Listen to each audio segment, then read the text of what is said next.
कोटा में जो हो रहा है वो बहुत गलत हो रहा है।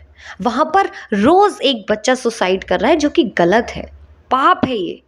किसी जमाने में कोटा इंजीनियरिंग और मेडिकल का हब हुआ करता था, पर अब तो आत्महत्याओं का हब बन गया है। वहां पर रोज बच्चे सुसाइड्स कर रहे हैं, क्यों? अगर बच्चे अपनी जिंदगी को खत्म कर रहे हैं तो मैं उनको बता दूं, तुम बहुत बड़ा पाप कर रहे हो। एक बार सोच के देखना कि तुम्हारी माँ तुम्हें पैदा करने के लिए कितना दर्द सहती है, आप कल्पना भी नहीं कर सकते। और उससे बड़ी बात, 84 लाख योनियों के बाद, 84 लाख आप समझते हैं? 84 लाख कमाने में इंसान की जिंदगी बीत जाती है। इंसान कमा नहीं पाएगा एक बार में 84 लाख, और उतनी योनियों के बाद आपको ये जिंदगी मिलती है, आप खत्म कर देते हैं। कितना बड़ा पाप करते हैं, आपने कभी सोचा है? ऐसा नहीं है कि आपकी माँ ही अकेले आपको पैदा करती है, आप भी बाहर आने के लिए बहुत तड़प रहे होते हैं। ये तो एक ज़िंदगी की बात रही। अब हम बात करते हैं कि ज़िंदगी जीने के लिए क्या सिर्फ इंजीनियरिंग और डॉक्टरी ही है? क्या उसके अलावा कोई और प्रोफेशन नहीं है? अगर आप आईआईटी में नहीं आए, नीट में नहीं आए, तो आप ज़िंदगी में कुछ कर नहीं पाएंगे। कुमार विश्वास को देखिए, उनका आईआईटी में नहीं हुआ था। जीवन में संघर्ष करने से घबराते क्यों? अरे ज़िंदगी तुम्हारे हिसाब से तुम्हें मिली।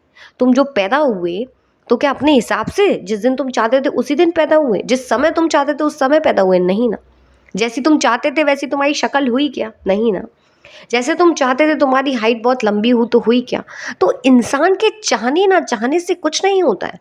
तुमने ठान लिया कि मुझे आईआईटी करना है या मुझे डॉक्टरी करनी है तो वही करोगे। अरे भगवान ने तुम्हारे लिए कुछ और चुन रखा है।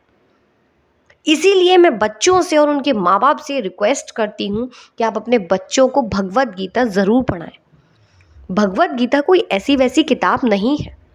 आप सारी पढ़ाई छोड़कर पहले भगवत गीता पढ़ो, तो आपको समझ में आएगा कि ज़िंदगी क्या है।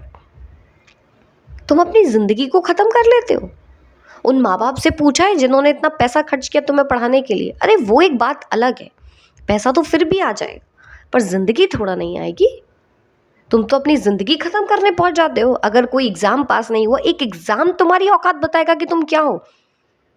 आईआईटी और डॉक्टरी ही तुम्हें ज़िंदगी में सफल बनाएगा।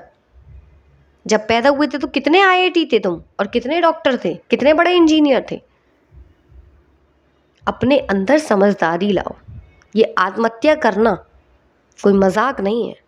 बच्चे यूं ही आत्महत्या कर रहे हैं कि भैया एडमिशन नहीं हुआ, एग्ज़ाम में पास नहीं हुए तो आत्महत्या कर लेंगे। बहुत गलत माहौल है ये, हमारे देश में बहुत गलत हो रहा है। जिस देश में भगवत गीता है, रामायण है, राम जी से आप क्या सीखते हैं? राम जी के पास तो इतना बड़ा साम्राज्य था, साम्राज्य छोड़कर वो वनवास चले जाते हैं, तो क्या वो निराश हो जाते हैं, दुखी हो जाते हैं? वो तो दुखी नहीं होते, वो अपना कर्म करते हैं। अरे भगवान ने जिंदगी दी है तो खाने के लिए खाना देंगे, क्यों नहीं देंगे? पेट दिया है, भूख दी है, तो भूख को खत्म करने के लिए खाना भी देंगे। तुम इतनी चिंता क्यों करते हो कि आत्महत्या ही करने पहुंच जाते हो? अगर डॉक्टरी नहीं हुई, इंजीनियरिंग नहीं हुई, तो पता नहीं क्या ही करेंगे हम। अगर डॉक्टर नहीं है, इंजीनियर नहीं है, तो दुनिया में लोग कुछ कहा नहीं रहे हैं, कमा नहीं रहे हैं। थोड़ा समझो।